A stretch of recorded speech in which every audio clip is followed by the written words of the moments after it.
Hello and welcome to Body in the City. My name is Jasmine, and today we have a very special segment with some really good friends of mine, lovely Sasha and Priya. Welcome.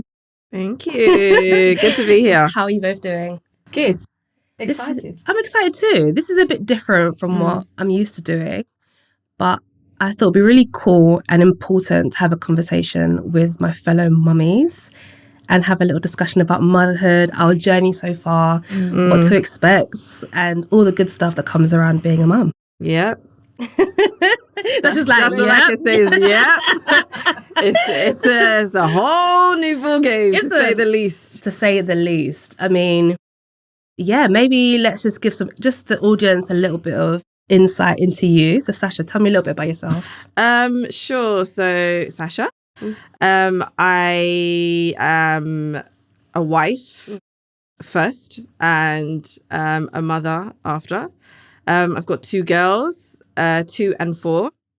I always say they're one each. One is like me and one is like their father. They are indeed. And I am an investment professional. So I have a background in investment banking and more recently asset management and all things investors. So that's pretty much my landscape. I've done a million things before, but they're not relevant anymore. My life has changed. But yeah, that's kind of the short thing about me, I would say. Amazing, thank you. And Priya, welcome. Hi. Tell me a little bit, or tell our audience a little bit about you. Priya. I am a mum, a co-parenting mum. I work in the tech world, so extremely busy. I've worked in tech for about 15 years now. So yeah, I literally am getting to know life, being a new mum. Right.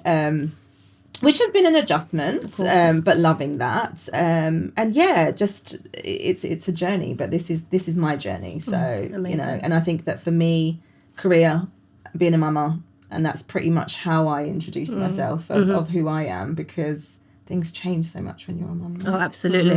Yeah, we all know that firsthand. And you guys know me. I'm Jasmine. Hi. And I have a 1.5-year-old, we'd say, which is crazy. A little boy, working girl, professional, yogi, all the above. And yeah, I thought it would just be really important and special for me to bring some of my really good friends on here, especially us working mamas, because we know it's difficult, to say the least, in being a career woman initially and then being thrown into that force field, which is motherhood. Yeah. So I think a conversation around it, and not to kind of put anybody off of motherhood. This is not what this is about. This is more so just to have an honest and open conversation, something we don't often hear about because there's not always a safe place or platform to discuss it. And secondly, for women who are in situations like ours and don't have an outlet and don't have anybody necessarily to relate to and think they're on their own in this when they're not. So this is why we're here. And we'll crack on. I have some questions, which, I like to be a little bit organised. Yes. I'm probably going to scrap them and not use them, but they're kind of good guides so that I can help steer our conversation. And I think just to kind of give our viewers an understanding, for those who aren't mothers just yet, my first question was pregnancy and postpartum. Obviously, it can be such a roller coaster, as we know. I believe we're all C-section mums. Yeah. 2 C-sections? Yeah. 1 C-section, 1 C-section. What would you say was the most unexpected part of your journey, either during pregnancy or after giving birth? Okay. So I think for me, I don't think as females, and even my midwives as well, I just don't. First of all, when I had my first, I didn't realize that my midwife was not going through the whole journey with me. I think a lot of the time you think that your midwife that they assign you is your midwife that's going to be there when you deliver. No. So anybody that thinks you're going to bond, it's great. Yeah. But the reality is, unless she's on shift, you're getting a rotation of different women who are just reading things on a book, and you're praying for the best. Disclaimer, I'm a spiritual lady, so I'll always add that in. So for me, I think there was a couple of things. The first thing was there's a very, very, very big difference between a good pregnancy and a good delivery. Right. Absolutely. They are not connected. just because you are labeled as having a high risk pregnancy, you might have the best delivery ever. Right. You can also have, you know, a very good pregnancy, or a very bad pregnancy or good pregnancy and have the complete opposite. You can also have some people that have it great all the way through. So don't ever take what is given to you as an indication of your journey. For me, it was a mixed bag. So my early, you know, my 3 months, you know, the bit that you're not supposed to tell anybody, I had kind of extreme morning sickness to the point where I had to go into there's a name for it, but I don't want to get into that technical name. Extreme morning sickness. Let's just for argument's sake call it extreme morning sickness to the point where, you know, I had to be in I had to visit hospital once or twice, extreme dehydration and you know, have drip, and at the point I had to get anti-sickness medication. I hate medication, so I didn't take it anyway, but you know, for me, that was probably the most difficult in the pregnancy itself. Yeah.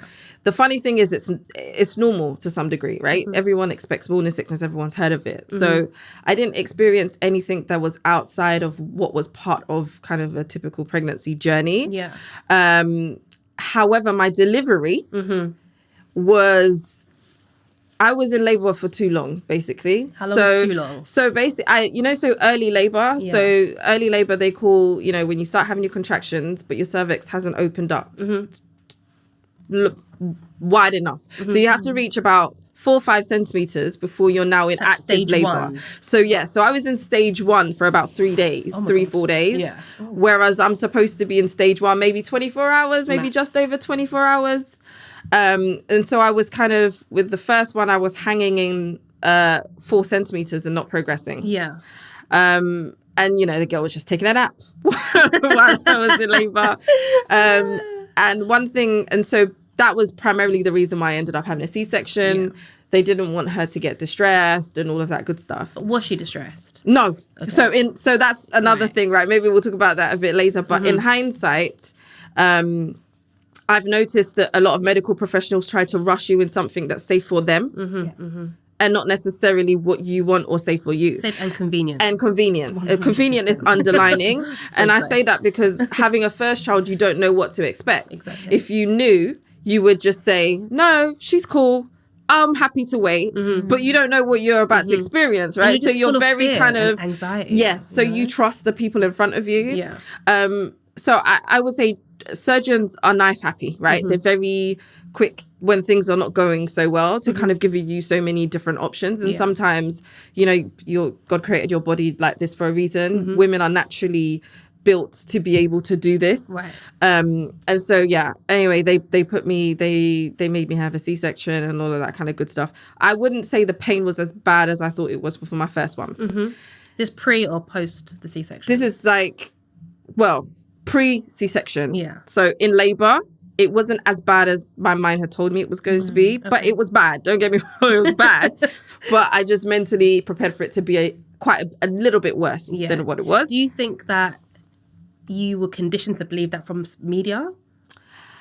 I feel like we condition ourselves. Yes, okay. I think that's a massive thing, right? We assume. But where do we get that from, though? But I think it's everything. It's everything. You know, whether you watch movies or when you talk to people or when you experience people, and I think one thing we forget. I mean, they say it all the time, but we don't really take it in. Yeah, is that everybody's pregnancy is different. Everyone's pain tolerance is different. Right. This is what you might exacerbate as like, oh my God, I can't believe it. For me, it's just like, oh, is that it? Like, it's not really that serious. Yeah, everyone's threshold of pain is so different. So that's how I felt about the pain. But the postpartum, so the recovery of a C-section, I thought was ridiculous. The fact that people volunteer for such a recovery is shocking to me.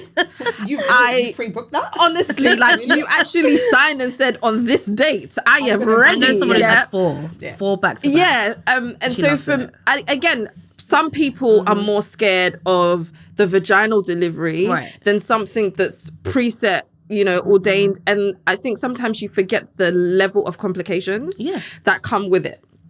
So anyway, so the in actual fact, my recovery, according to NHS, was fantastic. Yeah. For me personally, it wasn't that great. But we thank God for all his mercies, right? Absolutely. So, you know, my wound healed well, you know, but I think the other thing I guess you can both testament to is when you're a first-time mum and you have a C-section, you're dealing with two different headaches. You're dealing with your constant pain, but you're also dealing with having to adjust having this new baby and your nipples burning and people telling you you're hungry, so feed it by force. So that was... And also, I feel like there's this massive gap in people, not necessarily everyone, but nurses, family, remembering you just had major abdominal surgery. They forget that. 7 layers. 7 layers Yeah. of skin, And muscle, can fat. I emphasize, they do this in 15 to 20 minutes flat. Yeah, right? max. This is quick. It's very quick. This is cha-cha-cha-cha.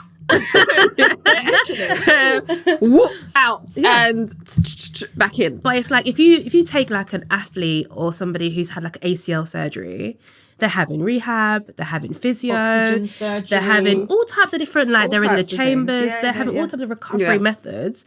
Listen, they cut you open, take that baby out, give you Stitch a you back up. Band-Aid and say, see ya. This is a major Skin to point, skin. though. Skin to skin will heal you. No, but this is a major point though. If you look at the recovery, I think my major thing was my mind was not set up for a C-section. Same, yeah. I hypnobirthed. My contractions were back to back from when they started. Wow. Right. So I woke up in the morning at 3, I had a contraction. I was like, okay, it was not going to be another couple hours yet because this is a slow process. Right. Got into the shower. Like, oh, Within 20 minutes, I had another one. After coming out the shower, within 10 minutes, I had another one. so they're very I was close like, this is not normal because I've only just started. with Yeah, contractions. yeah. My contractions were not in the front; they were in the back, and I can tell you, I don't know what front contractions feel like. The back ones, Yeah. wow. And I'm good with pain. Yeah. Like, I'd like to say that I'm good with pain, but honestly, no. And then I think my main issue is that you go to the hospital, and I feel like as women, we know our bodies. Yeah. Doctors, everyone else, medically you know things, but I feel like everyone's body is different. So when I'm now going to the birthing suite and there's no machines hooked up to me and I'm in this much pain, and by the time I've got to the hospital, my contractions are 4 minutes apart. Wow. And they've checked me, I'm only 2 centimeters dilated. So at this point they're like, okay, well you can just relax, we're going to give you some pethidine. What's that going to do? So I said, okay, I mean, I'll take a bit of pethidine. Let me see if we can take the edge off the pain. There was it was like they gave me water. Stop it. They came in 20 minutes later or 40 minutes later, and I'm literally there, cannot breathe because my contractions are still back to back. And they're like, did you manage to sleep? I was like, sleep? You didn't give me anything to sleep. Like, what is this water that you gave me in my leg? What did you think that was going to do for me? Apple juice. Apple juice, yeah. So at that point, I was like, no. And then I remember having a conversation. It was a conversation I had with my mum. And my mum, for some reason, I think because medication has evolved. Yeah. So I think back in the day, you know, when you had an epidural, you'd get back problems or you have an issue. So my mum was so against me having an epidural. Yeah. And I remember saying to my mum and to Sanai's dad, the one thing I am going to say to you both is, I want you both there, obviously, but I know my body. So at the point in which I ask for something, Give it to me. give it to me. I do not want anyone saying to me that you can't have this or you shouldn't do this or you can go through the pain. At the point in which I know I need something and I put my foot down, I'll send you both out the room. Yeah. Because I haven't yet. So I did 4.5 hours of back-to-back God. contractions and literally one finished, another one would start.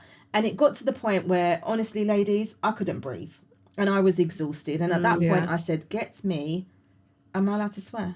Go for it. I was going to say, get me a fucking epidural now. Like, literally, I don't care. Get to the fucking anaesthetist. Tell him Get to it now. stab me right now. I don't care if it hurts. Like, get me.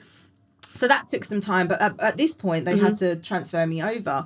And I think also, as women, look, we need to make sure that we put our foot down. And that is my advice to any woman. Know your body. No one 100%. else knows your body the way Like you you know do, your body. absolutely. Know your body, and basically you put your foot down, and if you know, and I knew something was wrong, so I was like, right, you need to transfer me to the ward. Yeah. I need to see what's going on with this beautiful baby of mine. I need to see if he or she is okay. I need to understand. And at that point, she was in distress. See? But do you know what's so funny? You talk about it in the context of family, right? For me, it was the professionals, right? So, Yeah. you know, I illustrated the story for Zora, but for Naya, it was a completely different ball game in the sense that it was similar. And just for the audience, like, Sorry, Naya's the youngest, Zora's the oldest. Yeah. So Zora's 4, Naya's about the same age. Yeah. So Naya's 2. And so the second time round, so, you know, you feel a lot more aware, right? So I was telling them, look, yes, I know I can't have a water birth because I've had a C-section or whatever. But, you know, I'm doing vaginal, you know, all systems go. You know, if something happens, let it happen. Then I will decide. Because, you know, but for now, this is what we're doing. Okay. First thing, my waters broke at home. Yeah. So it's not just contractions. My waters broke at home. When we went in, they told me it didn't pop. They did all their scanny, use your swab palaver, right? And I'm telling you, when she did that, I didn't know that kind of pain existed, right? it. And then they sent me home. When they sent me home, this time when I was still licking, it was like rainfall, you know, like thunder, rainfall. And luckily, I was actually in the bathroom and my mum was there. Yeah. So I called my mum. I said, Mum, am I not leaking? Is this not me having my waters? No, I had to be so dramatic so because funny. sometimes they make you feel like they you're do. uneducated. And I'm so sorry. Outside of having a degree, I'm in a profession that makes your head spin. I am not stupid. So I know. So basically, for those who haven't had children, there's this beginner's discharge when you're about to, you know, deliver. Yeah. Yeah. The show. The show. Plug. The show. The show. Great And word. I mean, we're for all the women watching, the show is basically your pre-period, right? It's literally. not rocket science. No, literally. That is not waters breaking. I don't need to have a baby to know that's not the same thing. But they insult you and they tell you, oh, it's probably Are you just sure show. it's not just a show? As in, so I had to take. So the water that's gushing out of me is the show. So no, I was so dramatic that I took a picture of it and I was like, this is my puddle. Yeah. Now it's time to go. And again, another disclaimer. So when your waters break, you have 24 hours before you're in trouble for infection. So that's why I'm kind of highlighting the importance of this, right? So, okay, I go to the hospital, fine, whatever. The reason I'm highlighting this is the pain was 10 times worse. Why? Because this time around, Naya was actually trying to get out, but she was in the wrong position. Oh, she's breech. So, no, she wasn't breech. Her head was down, but she was sideways instead of... So the baby's supposed to come with the back of the head Yeah. when you're doing a vaginal, but she was on the side of her head. Okay. Now, other people would have just waited for their baby to move. I don't need to deliver in the next 20 minutes. It's not by force. I'm not in a rush. But they do all these things to make you think, to you know... force you or force baby Long position. story short, in the end, I had to have... So, you know how they gave you some medication? I wasn't allowed medication. Because it was wow. broken. I wasn't allowed. Yeah. Yeah. And actually, in this whole waters breaking scenario, Yeah. just to go back very, very quickly, you know, they still didn't believe me when I went back with my gush in my picture. So I was actually in the bed and they still said, oh, no, it's not broken. It's not broken. It's not broken. It had broken. What do they think it was? So luckily what happened was another gush happened while a midwife was in. So I was like, so what is this then? Yeah. And she's like, oh, now it did. And then put been the like- date. I'm not even kidding. I would have said, is She that another show? she literally put Is that another damn show? 8:15. Yeah. She put like the time That the waters of when my broke. waters broke. You know full well. It broke me. So long story short, you know, had another C-section. Guess what happened? Got an infection. After I had and so I had an infection, and actually my bowels stopped working. remember this. Yeah. I remember, So But the funny thing is, no one noticed. Obviously, we're in the recovery ward, as you know. And like, I was in this serious pain. And so when you have C-sections, they tell you, obviously, they open you up so you get a lot of gas. Yeah. So they always give you this peppermint water to kind of clear you. So all the midwives kept telling me, oh, it's just gas. Oh, it's just gas. Woman, I've had a C-section before. I know what gas feels like, right? This is not it. This is not gas. So I was like, okay, no, yeah. And it was so bad, actually, I asked the midwife, has the morphine started? Because I'm not really sure it's working right now. Wow. Yeah, it was that bad. I mean, I've done this before. So thankfully, I had a reference point. Yeah. I would be very concerned if I didn't have a reference point, because I would be Especially if thinking, you're a first time mum, because I would be thinking that the pain I'm experiencing now is part of the process.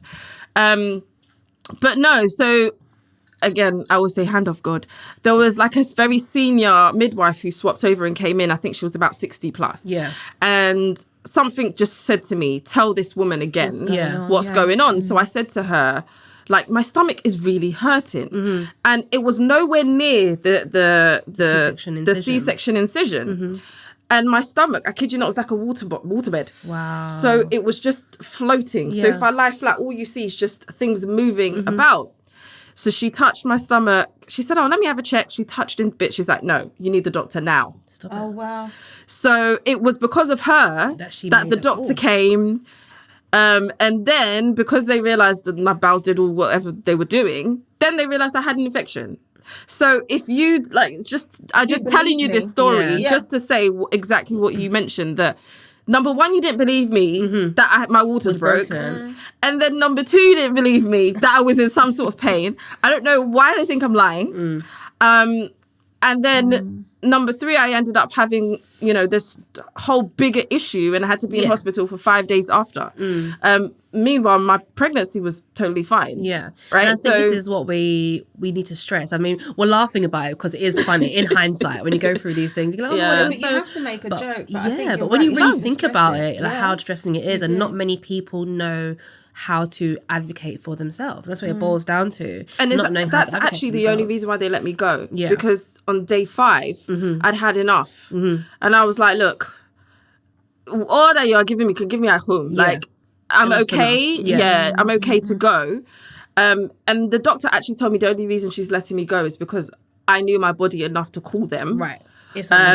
And that on something they didn't pick up. So on that basis, she trusts that if it's not improving, I would come back. But I agree with you. I think some people are shy. I think some people, we trust in the system too much. And the reality is they're human, right? They're working with things. They're trying to figure out things. They're not perfect. Yeah. So until you continuously say, no, this isn't what you've seen before, they're going to treat you as if it's something they've seen before. And I don't mean it in like a disrespectful way either. It's like, I've got a lot of midwife friends, and they honestly tell me, they're like, Jazz, like, some of us are on shift like 12 hours before they're seeing you, and at the end of the day they're doing their job, they do it to the best of their abilities, but you are kind of just an NHS number to them. Like, they see hundreds of births a week, and as much as many of them try to make your experience as pleasant and unique as possible, they actually physically can't do that for actually everyone. They've got a job to do, and they're seeing multiple women simultaneously. So for my advice, and thinking back to my own experience, I mean, I also had a C-section, and it was so taboo. Again, the same as you. Like, I had my midwife, my community midwife, whom I haven't seen since. I've seen mine once. I see mine. I didn't see mine. I didn't get a card from her or a message. Did you have the baby? It was never the same person. Never the same. And even to the point, I mean, I look, the notion of this is going to be your midwife, you lied. Yeah, that's not true. You lied. Yeah. That is not true. Yeah. But one thing I am going to say is my advice to anyone that is pregnant, anyone that is a new mum, is educate yourself. Absolutely. Do the research, understand what is going on. Hypnobirth. I hypnobirthed. And then I also had a private midwife that I hired to come and educate me on, because similar to you, and obviously I have made a comment of, I've said to my family, what you want, what I want. Right. I was taught by my private midwife what to expect at the hospital, and they are so real with it. So if you have something that you read, that if you go and get yourself a private midwife, or even if you just do the research, you will understand way more. I think there's quite a lot of emphasis on buying books when the baby's here. Yeah, like buying baby books. Educate. That's great, yeah. but like there's not enough books or resources, especially from NHS, in my opinion, of like the what to expect guide. Yeah. But I would go that step further, and I would say talk to the real people. That too. Listen Because, to like, our podcast. Listen to us. Yeah, but You know, we're talking about it from our perspective. Yeah. But I also think that, and I say this in my professional life as well, right? Everyone's hot on these like networking sessions and going and paying all this money to see some coach, hot shot tell you things. Don't get me wrong, it's good. It's fine, right?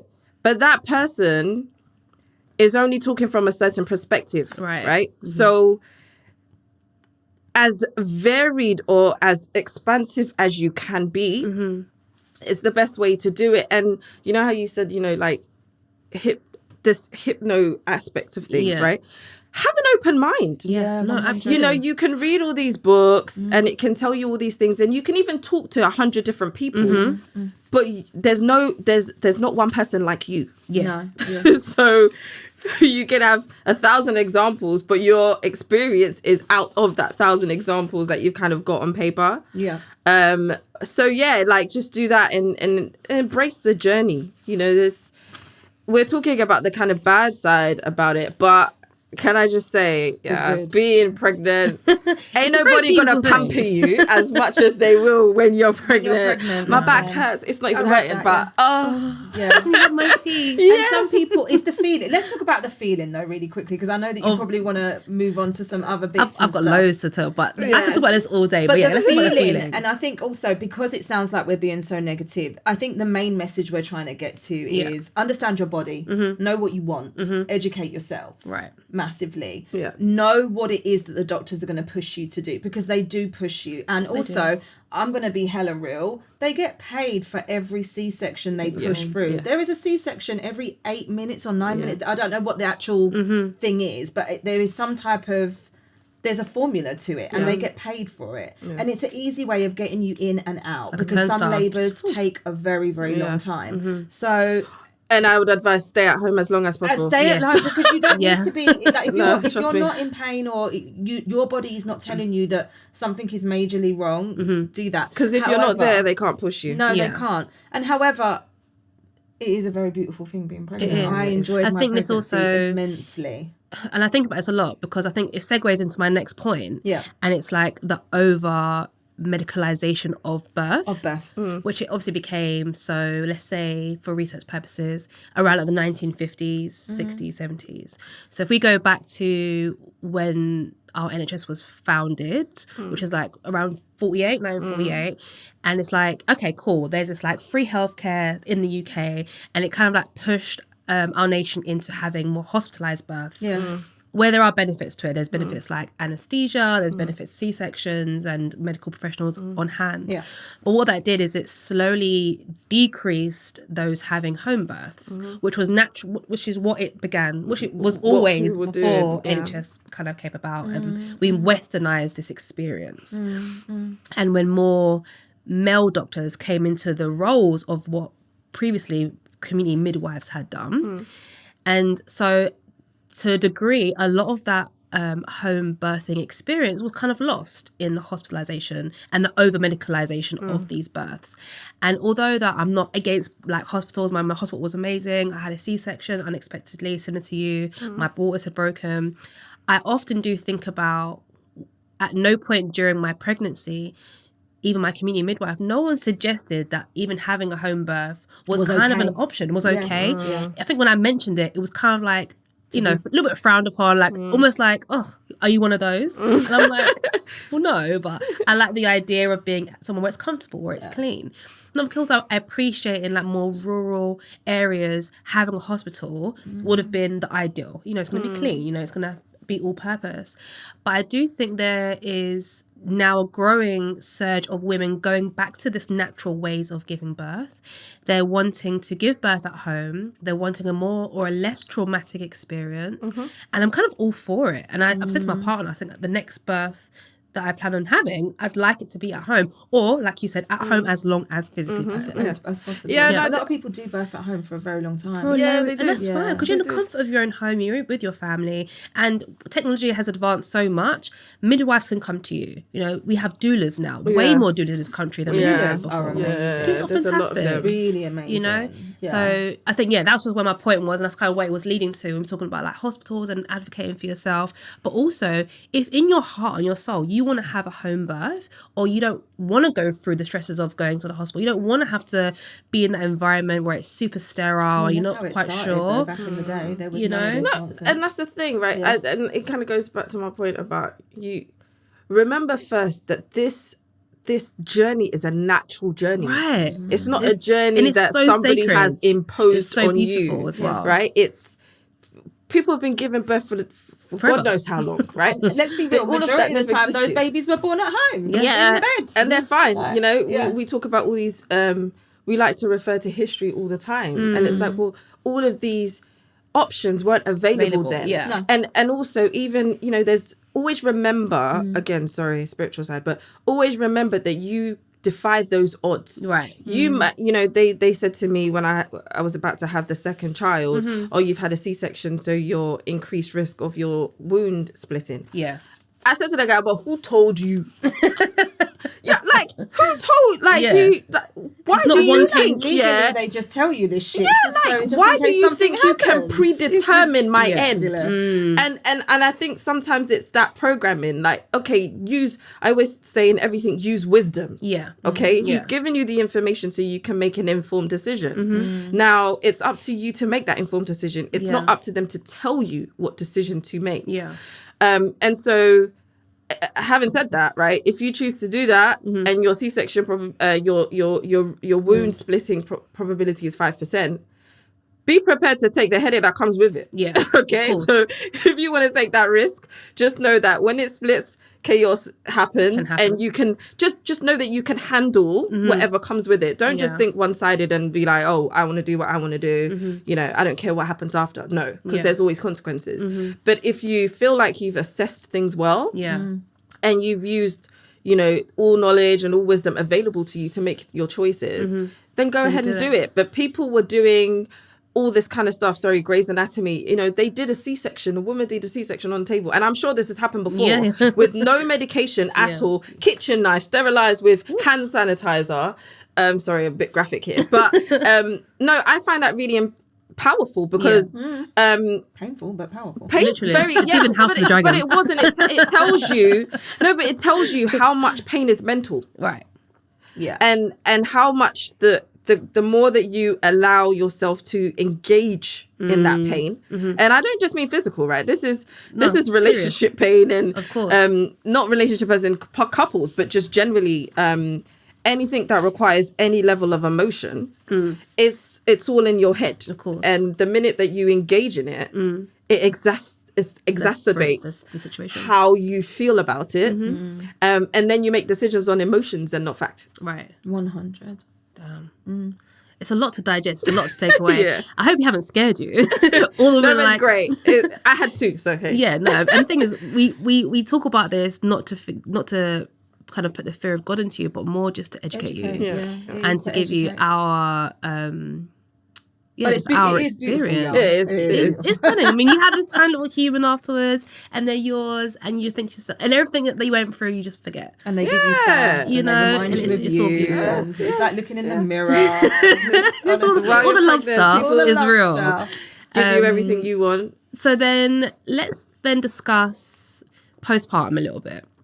Okay, so we've kind of like moved away from the birth itself, okay, because we all had C-sections and we've all explained how our C-sections impacted us. Then what happens, or what happened for you? So what happened in that postpartum journey, and do you feel as though you received enough support from your midwife, your healthcare providers, or your partner's family? And you can be candid, you can be honest. What would you have liked more of? I find my postpartum, I remember having a conversation with you. So when you came round to CSEN, And you then, I think it was the first time you came around and saw Sen, you announced that you were pregnant. Yeah. And I remember we had a conversation and I said, Wow. I'm going to be real with you. The first 4 weeks. And no one speaks about this. No Can one and honestly, viewers, I am not trying to put you off Not at all. But I think this is I need to make this point, and it is very strong. The first 4 weeks is carnage. Yeah. It's carnage. And I'll tell you why it's carnage. It's a beautiful place because you have this precious baby, but you are tired. Yeah. If you've had a C-section, your body is a mess. You've just had 7 layers of your body cut into, and you're healing from that. And then you're also not sleeping. I had very, very, very bad postpartum anxiety where I wasn't sleeping. So even when I knew that Sanaya was resting and I knew that she was going to be down for 4 hours, I was not able to switch off and sleep for those 4 hours because I don't know who has been. I was never sleeping. No, I wasn't sleeping. I was watching her. And your mind does very different things. Your hormones are rebalancing. So for me, I mean, look, I cannot fault my support system that I had around me. My mum stayed with me for 2 weeks. Sanaya's dad was very hands-on. Like he was very, very involved. I wasn't cooking. He was making sure that before he left for work, he would cook. I mean, he had a pretty flexible schedule, so he was doing whatever he needed to do. And there was cooking going down in the household. And my mum was there for a few weeks as well. But I was a shell of a woman for a good few weeks, and you know what I found as well, and this is so important. I found that the little energy that I had during the day, I savoured it for Sanai. Wow. Because I had my friends calling, I had people messaging me, I had people wanting to come round, and I did. It's not like I didn't let people come round in the first few weeks. I did, but my advice always was that how drained I could see I was. I had no energy to speak to my friends. Yeah. I had a beautiful message from one of my closest friends, and I remember she was trying to call me and I wasn't answering. And then I remember she was messaging me, and then she sent me the sweetest message, and she just said, I don't think you're okay, but that's okay. And I just wanted to let you know that when things die down, or if you want me to come round and I can just sit with you or whatever, like, we don't have to speak. I can just feed the baby, or I can do all of these things. And at that point, it makes it different, because I have heard so many stories where people want to come round. And again, I don't think people understand mentally what you're going through, hormonally what you're going through, physically what you're going through, and then to add the tiredness onto that. People want to come round and they're leaving your house in a mess. They want cups of teas, they want this, they want that, and whatever. And this is the one thing I will say to people. You want people coming round, you set boundaries. And I remember I used to set boundaries. You come to my house, you tidy the fuck up. Yeah, absolutely. Like, if there's dishes in the sink, please wash them and wash up after yourself. Do not come to my house expecting 4-course meal. It's not happening. If anything, bring me a plate of something, or bring me something. And I think that if you set those boundaries from the get-go, and another thing as well, don't have no young children in your house. Sorry. Honestly, do not let people come with their... Like, if someone is coming to your house and they've got a young child, they need to rethink, especially their their kid is in nursery. I'm talking young kid that Yeah. is going to run around and make a mess and whatever. Your mind is not for the noise, unfortunately. You need zen time, and your mind is running over. It is doing things that it hasn't done before. Yeah. So you kind of need to be in that position. So I almost feel like setting those boundaries from the very beginning. And 100%. I was literally a shell of a woman for the first few weeks. And I remember, because of the C-section, the first 2 weeks, I couldn't move. That was horrible because you feel so almost disappointed in yourself because they're telling you that you can't lift up your baby. Your baby has to be handed to you because you could rip your wound. You're not even allowed to lift a kettle or hoover or do any of those things. I mean, I love getting out of all of that shit. But at the same time, how does it make you feel? It makes you feel quite inferior because for me, I almost felt like I remember the first night I brought Sen home. Sen's dad slept next to me because I couldn't. Wow. And it was more of a thing of, you're going to straight away try and move to get her. Yeah, just instinctually. And you might rip something or you can't even move. So I'm going to have to stay there and I'll have to pass her to you so you can feed her and all of that stuff. That messes with your head. No, absolutely. Because I think your friend you did a are the good thing mum. by I am checking in. so attached. And also another thing as well is that your body tells you about your baby. And it is the most beautiful thing. It is. I knew when Sem was hungry. Yeah. I knew when... The senses are on 10. The senses are on 10. Your senses are on such 10. I would leak when she was hungry and then within 30 seconds she would cry. Yeah. My body... It's connected. It's connected to her. on a different... And it's a different level. Whether it's scientific or whether it's mental, it's everything. It's very, very sacred. It's like it's sacred. I love that. And, it's a beautiful term, and it really is. And I just think that when you have to give yourself time. Yeah, and that time shouldn't be around the aunties and uncles that are, culturally potentially giving you pressure because they want to come round and bring you your rice and your biryani and your jollof and everything else, and they want to come see the baby or whatever it is.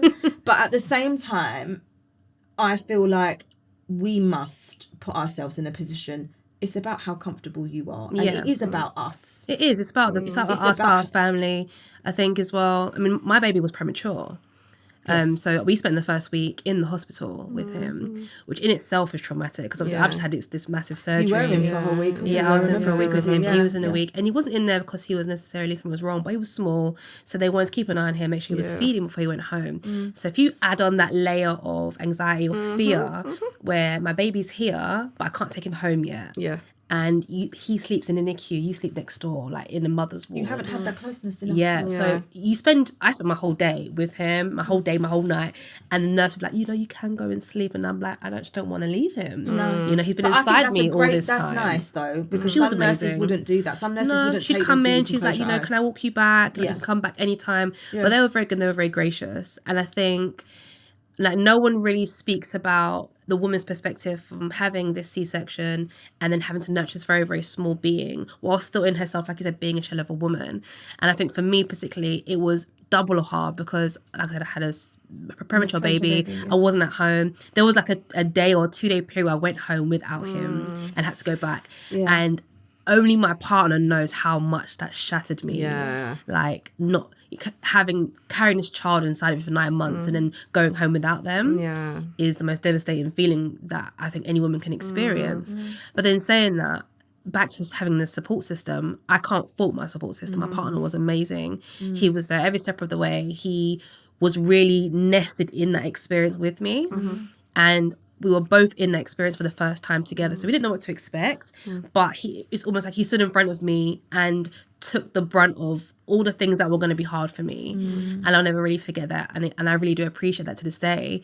And I think when it came time to bringing my boy home, similar to you, I didn't take visits for 2 weeks because I wanted. We had this conversation. You were like, "Don't in your house." I was like, "Don't worry, I'm not." I said it to you, and I just didn't want to. I didn't necessarily not want to see people, but I wanted to like have that moment. I feel like I missed with him in the beginning, and he was small. He's premature. Let his immune system just acclimatise. It's not now you're coming to swamp me. Yeah, and I did get not pressure, but people want to see it. They're excited for you, and you love that. You love that they want to come and see this new addition to the family. But I think for women who have babies and they go back straight away into those busy home environments with lots of guests and people want to hug and kiss your baby, it should just be a straight up no. Just to know if your baby is a thing. Yeah, just say no. I found that a thing for me. Just say no. You know what? It's funny because like I agree. I can agree with you in terms of getting into that shell. I think for me, the experiences across the two kids were completely different. Right.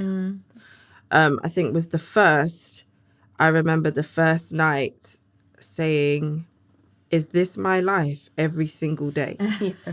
Like I stopped, and in all honesty, and everyone was asleep. My mum was amazing, especially in the first couple of weeks. I'll give it up for the mums. And she, she would come in the room and she would just look at me and she's like, "Oh, are you okay?" And then.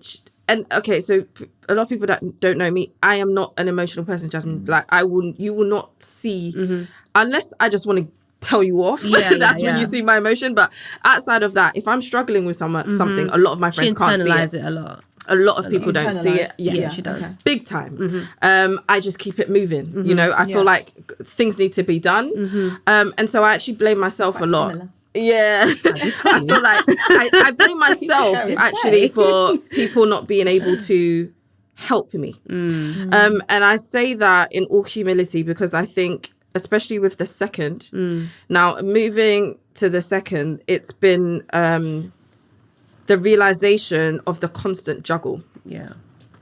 And what I found a bit frustrating, and I thank God that I have the strength to tell people, like, and I thank God for my good friends, like, shout out to my girls, because they know me so well that if they don't hear from me, they know that I need my room. Yeah. I don't need to say too much.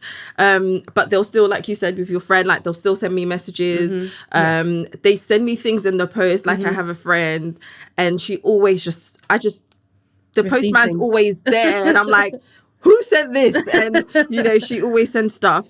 But I really, just to highlight that cultural element, right? I'm a Ghanaian. But in this terms of having babies, I think generally across Africans and maybe just Black people in general as well, and maybe some other cultures, there's this inherent need to do certain things at certain times. Yes. And, you know, we've got like the 7-day this and the 2-week that. And actually for my second, I was at a point where I just physically wasn't able to do it. Yeah. And so sometimes it can be quite difficult to navigate certain situations like that. And again, I'll just say use wisdom. Yeah. Because, you know, as much as you're in your space, they're also in their space. You're not in the journey alone. There's people, and shout out to my husband as well. He did a fantastic job. I think sometimes when you first have a baby, you feel forgotten. You feel like everybody's concerned about the baby. Yeah. Everybody's concerned. Your nipples hurt. I'm sorry. Everything. It hurts. And sometimes I know the people who do the midwives who are experts in, you know, breastfeeding, they'll tell you it's the way you're doing it. Yes, there is to some degree, but it will hurt. There's a period where it will hurt because your skin is not used to that type of friction. Right. And then once you pass that hurdle, you're okay. But everybody's kind of concerned about the baby. The baby's hungry. You haven't eaten the baby. The baby's poo. You need to show the baby. The baby needs to do this. The baby. What about me? Yeah, no, I agree. You know? Yeah. I agree. And I think sometimes, and it's not intentional. No. But I think sometimes you just get lost. Again, shout out to my mum and my husband. Very good with that. Like are you okay? Are you okay? Are you okay? Are you okay? They might not, again, it's my fault. I internalized. So I'm not very good at communicating what I needed or what I need. But at least, you know, having someone to remember that the mother is also part of this new thing. Yeah. And yeah, I just found that culturally, the attention tends to go to the baby. Yeah. And Always, so, yeah, and so always. it can be quite difficult to remind people. And I think it's okay to do that. Yeah. Like, Why remind not? people. The same way we give them boundaries about our I'm babies, here to remind too. them. Yeah. And so actually, because of that, my experience, not necessarily my experience that I get forgotten, but now so my friend's just about to have a baby, I always buy gifts for the mother. You bought gifts for me. I You don't. bought gifts for me. I don't really Same. buy I love gifts that. for the babies anymore Because they're going to receive so many gifts. because And well the that mums but need some nice yeah things. and also I've changed how I think about gifts. Yeah. So if I'm doing gifts for the baby, it's things you need. Yeah, it's not all these What looks toys and all these pretty things. Yeah. I'm buying you nipple cream. Can't lie. Yes. I So think I bought you nipple cream. Most one of likely. my Definitely. friends I'm buying the nipple creams because that stuff. No, I'm being Handy no, stuff. it's- Mind and- so You need it. one of my friends, she got me a hamper, and the hamper had all the necessities. Yeah. And I need, remember yes. saying to her, I and got don't you get a me hamper. wrong, all the gifts were lovely. I mean, we always appreciate it. But I remember there was just something, and even you got me this really nice like basket. I still have the basket, by the way. It's really nice basket, and I remember saying to her like a really deep thank you. Yeah, I needed because there's so many things you run out of that I just can't, I can't pop to the shop without thinking anymore. Yeah, the corner shop's not easy. I don't know about other people, but the corner shop's not easy. Why is it not easy? Because I've got to think about this, the little legs that's going to follow me. Am I going to take the buggy? I'm not going to take the buggy. Should I take the carrier? And then by the time you think about it, like, you just all this assessment just to go to the corner shop. Just going back on need, is just very quickly.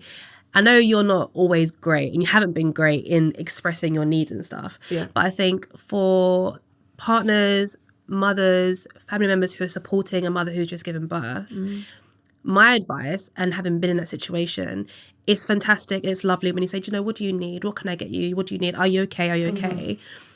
In that mind, in that frame of mind that we're in that stage that we're in, we don't even know, and we don't know what we need. So please, my advice would be just assess the situation, and rather than saying what, because that's now giving us something else to think about, just do. Just be a doer. Come in and do. Take the initiative and do. You see, there's plates in the sink. Go wash the plates in the sink. Yeah. You see that she might be thirsty because her cup is empty. Go and bring her a fresh cup of water or some ice or a cup of tea. The baby needs changing. Go and change the baby. Like.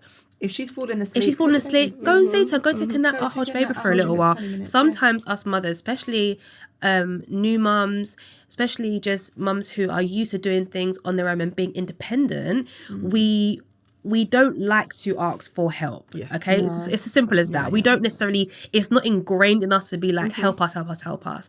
But we really do appreciate people who really think outside the box. It's the little things. And do the little things, and they come and they support where they see they see fit.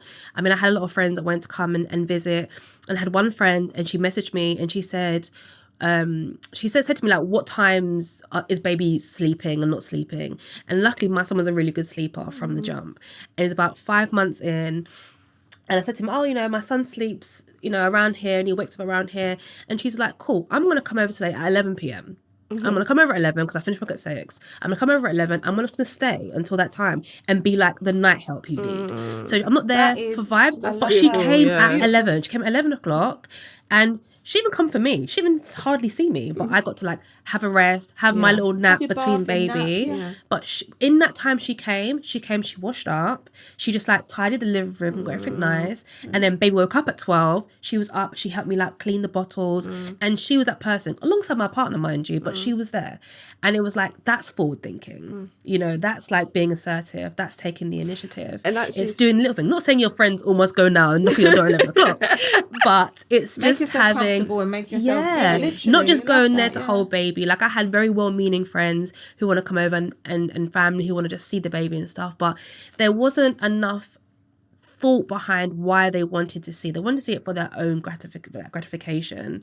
And I think it can't be that way. Like, I'd have friends who come that, you know, full of perfume, and I'm just like, you've come to a NICU, why do you smell like like Tom Ford? Like, why do you smell this way when my fresh child is gonna now lay on your chest and can't breathe? And it's like little things, and they're not doing it like deliberately or to be malicious, but it's little. But I also think and just being assertive and thinking about as mothers as well. I think we also need to like on that also adjust that some people, they help the way they think they're helping. Not necessarily on what you need. And some people around you just can't give you what you need. Right. They don't know, or maybe it's just not their skill set, right? Or they can't emphasize. You've got different people that are good at different things. And so I also think on our end as well, sometimes I know some people that, you know, they can get resentful for that. You know, they feel like, oh, I'm alone and I have all these people, and they don't. Just for those kind of people that feel like that, I just feel like we should give people grace. Give people some grace, because sometimes they might not be doing what you need, but they're doing what they think they can do. And maybe in that moment it might not be helpful, but maybe in hindsight, one day down the line, you'll be like, oh, actually, you know, I really appreciated that. So I think we should. I know there's all different types of help that come along. Especially if you're someone like me that doesn't say it. So, mate, you know, I can't expect you to guess. But I think, we should just appreciate that, and then piggyback off what you said, and when we do figure out what we need, ask for specifically what you need. If you've got to write it down somewhere, like, you know, and don't underestimate the help that your partner, who helped create that baby, should they or should not be in your life at that time, or those who are acting as their substitute can offer as well. Yeah. So for me, luckily I have a partner who understands I'm not an arsky person. Well, I wasn't at the time. I am now. I'm very vocal about what I need. At the time I wasn't. And he took the initiative. But I think for women and who have their husbands or their partners with them, like, no one should really know you like your husband. He's seen a lot. He's gone through a lot. He too has experienced a lot. I think taking a little bit of time to sit with them, not saying that, oh my God, like cater to their needs, but sit down with them like, honey, you okay? Like, what do you need? Yeah. You know, how are you feeling? Like, Yeah. are you good? I know you've probably not slept too. Yeah. I know it's easy for us to like, completely forget the men in the situation. But trust me when I say it works in our favour long term to check in on them and just check their own mental well-being, because at the end of the day, they are supposed to be your foundation and your rock, and they're going to help to support you throughout this journey. So like lifting them up and supporting them where they need support is equally as important. Obviously they didn't do the heavy lifting. We did all the heavy lifting. However, there's an emotional strain that does come with being a partner in this journey. 100, And I believe that if we want the best care and support postpartum, then we need to make them kind of strong in it 100%. To be our supporters. 100%. Yeah, I totally agree. And I think it's interesting.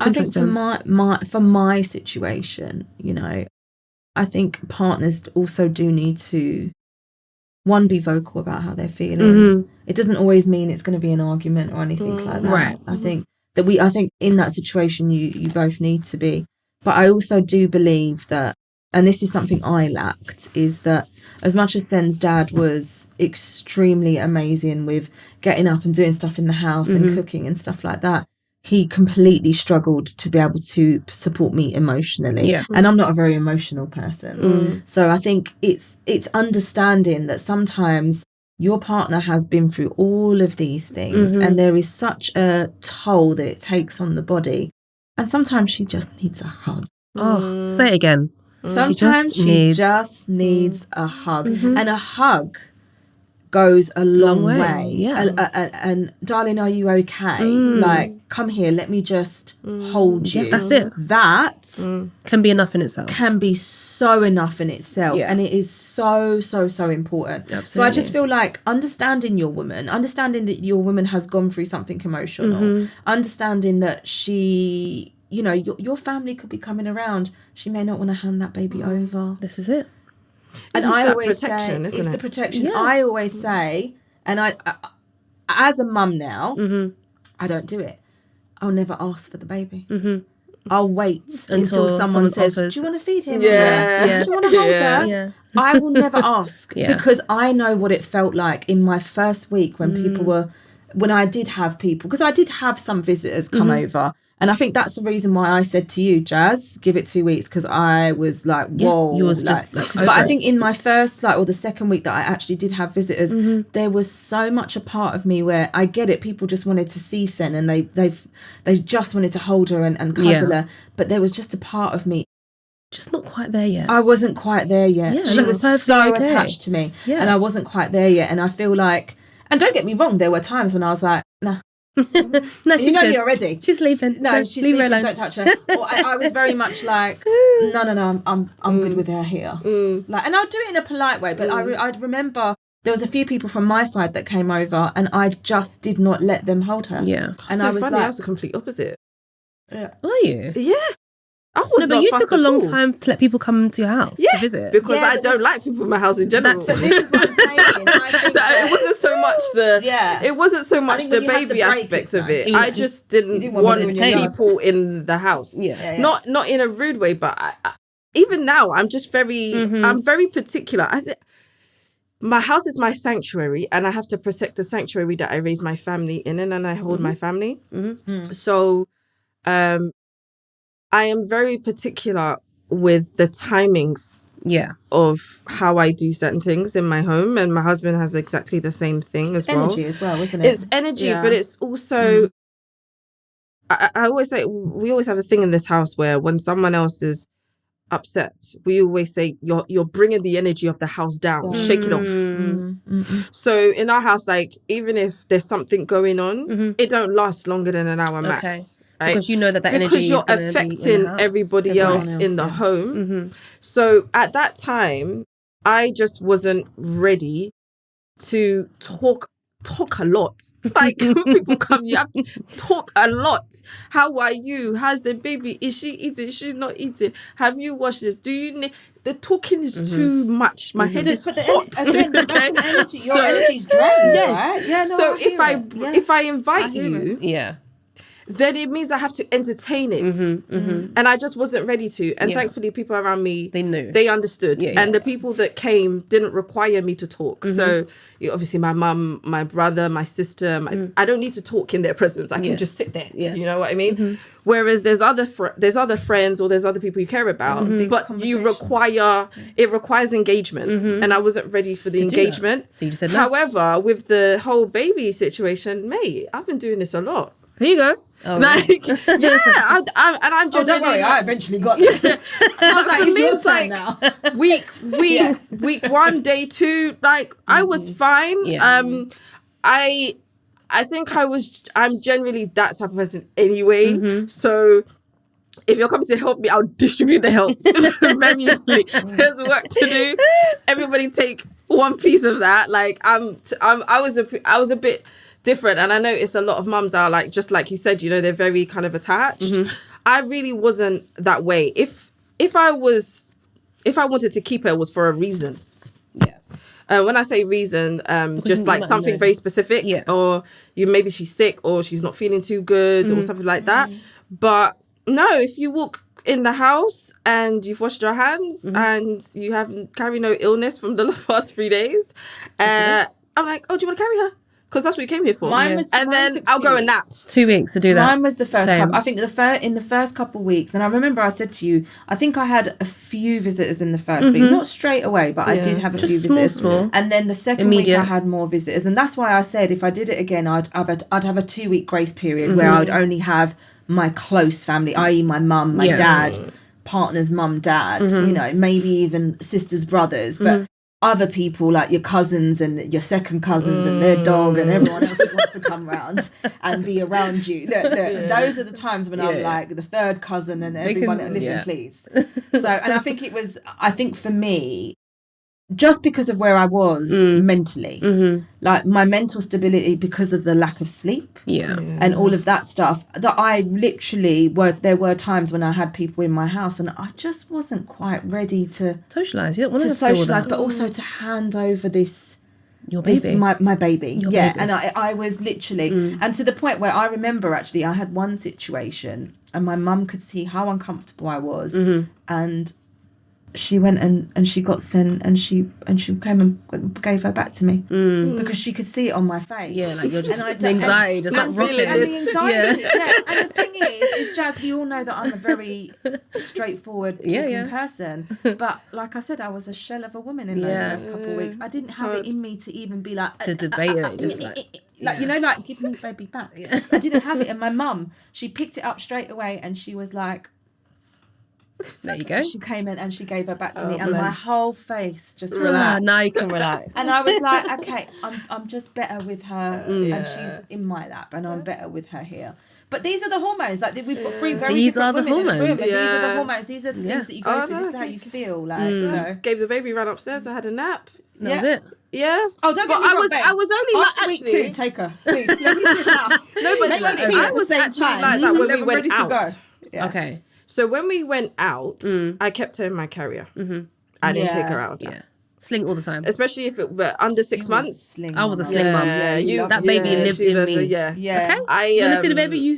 I didn't take her out of that. But that suited you. I love that. I love sling sling life. But that was part of your swag at one point. That was your outfit. I'm not gonna lie, yeah. I put him in the sling the other day. Mateo, it was you that bought me the sling. That's how deep it is. Yeah, you did. I put him in the sling just for like, you know, I was reminiscing, like recently, like 2 weeks ago. I was like, come son, can you fit in this? And I like wrapped him in. I put him in this, like the actual wrap sling. Yeah. I was just about to say, was it the wrap one? Did he even fit in there?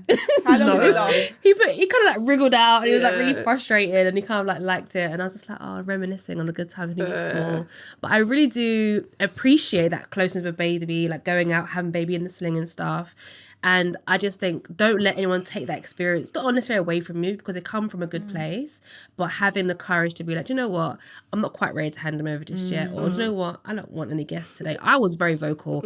I said no, thank you for 2 weeks. Yeah, and and I I'm so think happy you going did it, forward for when I have my next baby, I think I would like to try the 40 days like confinement. I kind of want to stay inside and just do things a lot differently. I think baby number 2, like you said, Sasha, should be a completely different ball game. Oh yeah. Because we know what to You learn so expect. much You as know, well, you learn don't you? so Yeah, much. You yeah, kind of yeah. know your body, your own temperament, and what people can offer. So yeah, I definitely believe that the next time I'm gonna just take the approach very, very differently, and just take more Relax time for more me as and well. relax. Yeah. I'm confident that giving a mother that space, that mental space, nurturing their well-being, nurturing their mental health, and looking after them in those early stages of postpartum will significantly impact positively their recovery going forward, and just how they internalize that overall experience of being a mum. And I think if anyone takes anything away from that, it's just to, in that moment, everything feels about baby, it is also about you. It's also about you. And that's okay. And that's okay. And there's that is there's no okay. guilt associated to Yes. that. And it's And there's absolutely no okay. rules. There's Like no I rules. just there's something that thing really nags at me. Like a lot of people ask me, especially about marriage, and they ask me about like having kids and stuff. And I'm like, oh, should we do this? Should we do? I mean, we're all talking here. Like, take what you want. Yeah. Leave the rest. Yeah. Like, Literally. this is your house. It's your body. It's your life. Yeah. Take do what what works for applies. you. Right. You know, like we can say what we've experienced, and we will move based on our experience. You don't have to take what I said as gospel. Right.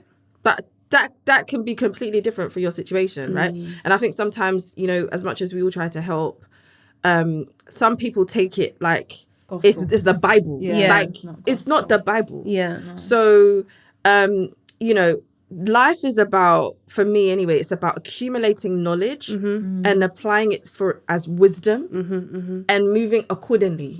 Right. So whatever you get in different across your lifetime or across your journey, whether you're a mother or not a mother yet, even people that are not mothers, like mothering goes beyond the physical. Absolutely. And so just do what works for you. Yeah. Like, you know, when you try and chop and change what people have been doing, you get stressed. Life is stressful already. It doesn't fit You that don't need person. to add That's why. all of these rules and regulations and, you know, don't do this because they said this. Meanwhile, somebody has done it before and it work. Like, why? I have a perfect you know what example I mean? for Like, that. Go on. I literally have, so one of my best friends, she's Ghanaian. yeah. She came round, she was one of the people that I was like, okay, come round. She came round on like day 5, day 6 to come and see me. And she said, oh, how are you sleeping? I said, girl, I'm not. What's that? Literally, what's that? She said, how's the baby sleeping? And I said, oh, well, she's got that Moro reflex. So every time, like, she wakes herself up. And she looked at me and she said, put that child on her stomach and she will have a better sleep. And don't be scared of it. And I said, what do you mean? She was like, honestly, she'll be fine.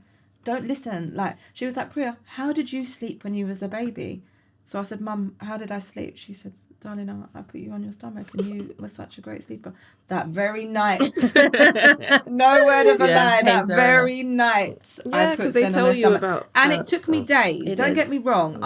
I literally had it in my mind and I was like, mindset is everything. And it's something we were speaking about earlier. Mindset is everything. So look, I was willing to take it on. You know, because the doctors will say to you, they can't sleep like this, they can't do this, they can't do this. But It's it all changes nonsense. so It often changes, as well. Yeah, changes so it does often. change. So I did have a few nights where I was watching her, and I did the whole. I stayed awake. I probably slept Just 20 staring at minutes in them. a night or something like that, and I was staring just to see that she was okay, that she was breathing, that everything was fine, and literally, the girl sleeps on her stomach all now, and she Most sleeps, babies love it like that anyway. Touch wood, and she from sleeps the beginning. What's that? Mateo slept on his stomach from the beginning. But this is what I'm love it. saying, and you know what, and this, guys, this is no way me saying go and put your child on your stomach. course. Go Just and do take what your works for advice you. and do what works for you. But what I'm saying is, in my situation, sometimes you have to do what you think is right, and some people will give you advice, and sometimes it is good, and you make that choice. So this is not me saying don't listen to the hospitals. If you want to, you listen to them. I didn't, because I thought it was nonsense. And then just before we wrap up, because I feel like we could continue this all the time. Yeah. Like you can just keep going. we're obviously working mummies now. I've relatively newly been back to work. I took my year maternity. Sasha, no, you're relatively new. Not relatively new. Your kids are big. So you're relatively new back to work, and Sasha, you probably worked all the way through your maternity leave, anyways. How has that transition from mummy mode, that change, let's say for the first baby for you, that change into mummyhood, into being a mum full time, and then going back into the workforce, how was that for you? In a nutshell, how was that for you? How did that affect you? And do you feel as though you were prepared mentally and physically to return to the workforce? Okay. This is loaded. And I say it's loaded because Drink my tea for this. to have a very good experience being, I wouldn't say a working mum. There's a lot of people that work. But to have a certain type of career, and I say that because some people work and they can clock off. I don't have that privilege of clocking off. And I mean that in all honesty. Yeah. You have to have an understanding home life. So your partner, whoever you're with, or whoever your safe space is, needs to be able to adjust to what is necessary for you to progress in your career. You need to have an employer that understands your situation. Key. You need to be excellent. Sorry. Sometimes we like to be half-hearted and expect things, yeah? No. You need to be excellent so that when you require things, they are willing to adjust for you. Right. And you need to find a way that you don't compromise the quality of your work, you don't compromise the quality of your home, and you don't compromise the quality of yourself. Wow. But how? And how does one do the that? balance of that is where the challenge is, right? So, in terms of the home life, thank God my husband's a hustler.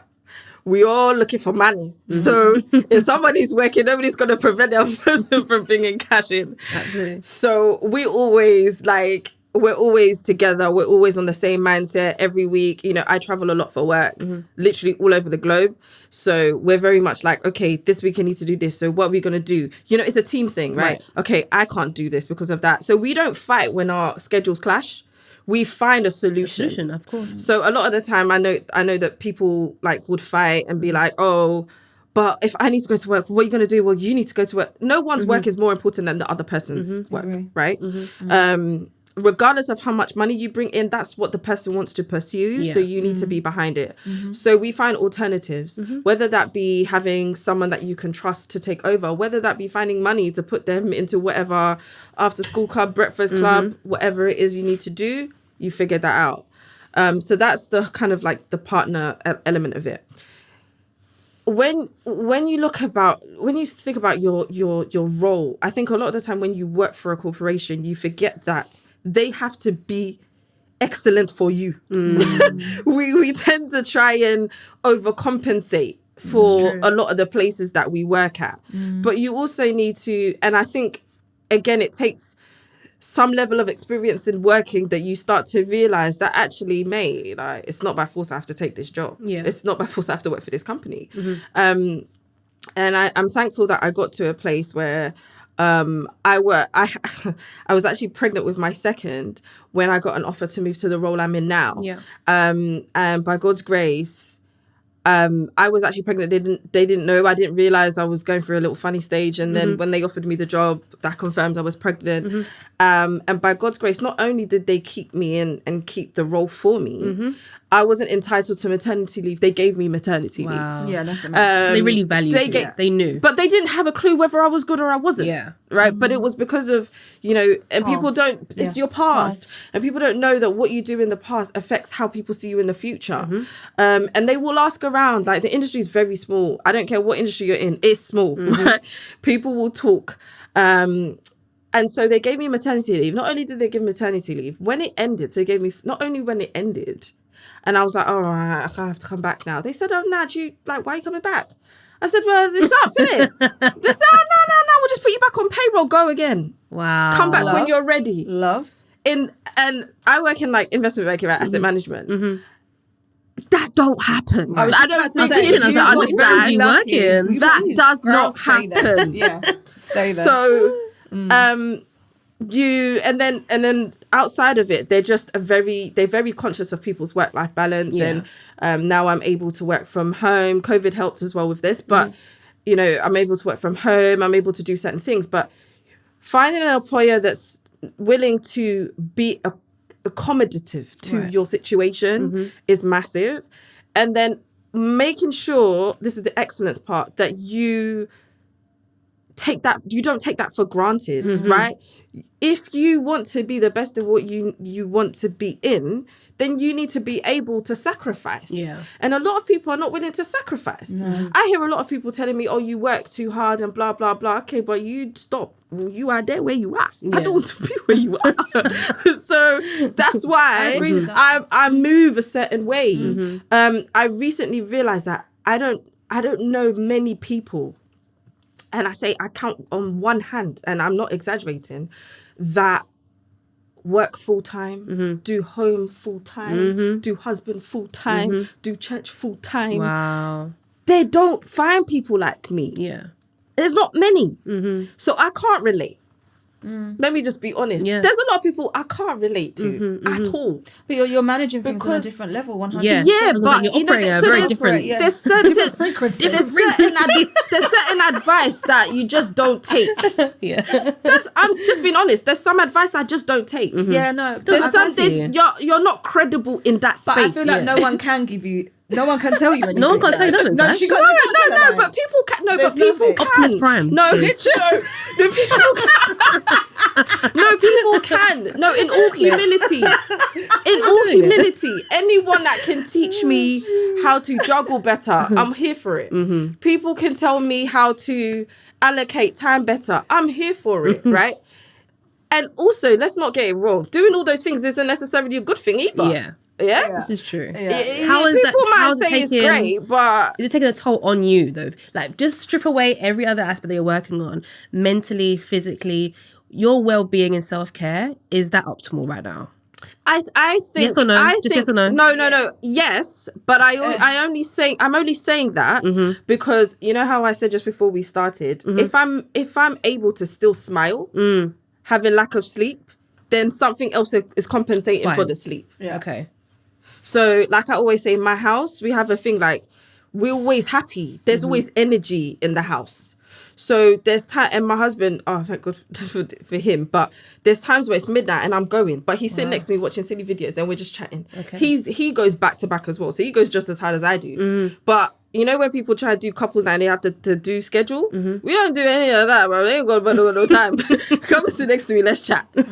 So I'm typing, he's chatting, there's some banter, somebody's doing something silly on the TV. Let's watch something else. That's our That's your quality time. That's our Yeah. time. Yeah, So yeah. okay, yes, I'm doing too much, but I'm drawing from something else. I draw from my quiet time with God. I draw from my worship. I draw from my husband. I draw from my kids.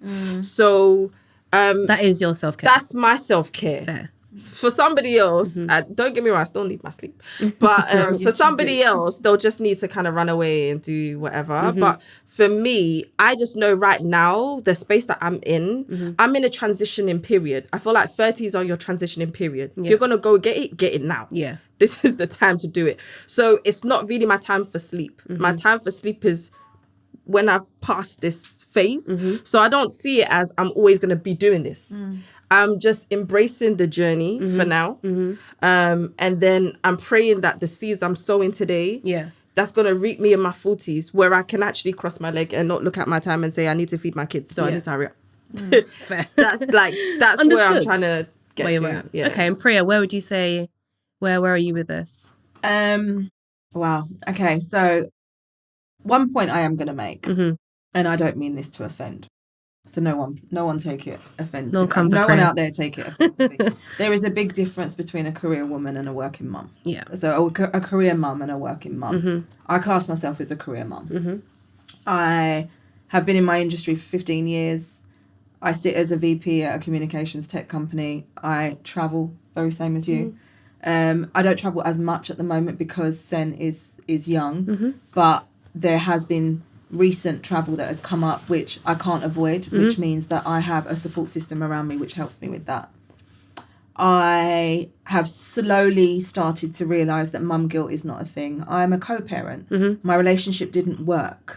So I am now in a position where I will do everything I need to for my career so I can provide for my daughter, because I am no longer in a family environment with my ex-partner. You are no longer my family. Okay. We'd always be a family. Yeah. But you are no longer someone I can rely on. You are not my security blanket. I am. Right. At that point, I am my security blanket, which means that I will not be allowed or made to feel guilty about the decisions that I make for me and my daughter. And that is something that I vocalize very, very frequently. So if I'm busy at work, I'm busy at work. If my daughter's in nursery, she's in nursery. If I have an event that I need to go to, I get cover. Another thing for me, which I have realized, and this is something I will openly and proudly say, as a co-parent in mum, where I'm at in my career is I manifested it very, very well. Yeah. Like how I wanted my career to go, what I wanted out of life. I wanted to travel, you know, I wanted this big C-level position one day, and I'm climbing the ladder to get there. The one thing that I did not do well in was love. And that is my next stage. My next stage where I manifest is my husband, and I want to be a whole wife. And that is what I'm working on. So my thing at the moment is we have a split schedule where Sen's father has her on his days. Those are my self-care days. Whether I go to the spa, whether I go to the gym, whether I am dating, or whatever it is I'm doing, that is my opportunity to get on with my life. Nice. And I'm very much allowed to do that. Of course. And that's where I'm at. And I am feeling so positive about it. Yeah. I'm feeling extremely positive about my career. I feel blessed beyond measure. And I thank God every day for what it is that I have been given. The opportunities that have been presented to me. And the fact that I am able to provide the life I can for my daughter without having to rely on, and I don't mean this in any type of way, but I don't have to rely on a man for money or any of those things. I provide for my daughter because I want to and I can, and that's what I've built for my daughter, and I will continue to do that. My self-care is mindfulness at the moment. I am massively manifesting at the moment. I'm making sure that I am spending time. Quiet time is a big thing for me. Fitness is massive for me. I went through a massive segment of losing a lot of my baby weight. I did 75-day hard with one of our good friends, which made me feel fantastic. And I have a schedule. And that's another thing as well. I have a schedule. I'm a scheduled person. I like to plan my things because I've planned my whole life. I've planned my whole career. I've planned how I wanted things to go. I'm organised. I like what I'm doing. I knew where I wanted to go. This next part of my life, I'm doing exactly the same thing. Are you open for this next part of your life to have less control over? Absolutely. Okay. And to be quite honest, it's something that I have definitely been practicing where I'm just like, let it go a little bit, let it flow. Let it go, let it flow. What type of partner are you seeking? Because you're self-empowered. You can take care of yourself. You're independent. Are you seeking your equal? Are you seeking someone who's also high value, high powered, very strong and very masculine? Like, is that what you're seeking? So that you can then sit back into your feminine. Like, what's your take on that? No, I genuinely am looking for someone who has the same values as me, and I think I've missed that. I missed that boat in the past. So I think for me, my partner is someone who is. You're smiling at me a lot, Jess. I'm not smiling. I'm just smiling in general. My next partner, my husband, is someone who is very family orientated. That has a soft side. That has a mean streak as well. Because obviously, I don't want to take advantage of anyone. Course. I'm looking for someone that I can potentially submit to. And obviously, I'm strong every day. And I'm strong at work. And I have to be the boss lady at work. I don't want to be the boss lady at home. And for me, Does it matter what this person does for a living? Not really, no, because in this day and age, what does it matter? Like Agreed. for me, as long as you're out there, you're hustling, you're doing your thing. Yeah. I don't care what you do, but work hard and be happy with what you do. And I think that's another thing as well. A lot of people have careers and they have jobs and they're not happy in themselves. I'm looking for someone who's happy in themselves with what they're doing, because then we can be happy separately and then together and build. So lovely. That's for me. I mean, you guys have just hit every nail on the head, really. I don't really have much to add to that because you both hit home. I mean, I'm obviously back to work now and I have a fantastic partner who has loved me into submission. Let's put it that way. And I think that's how good partnerships should be.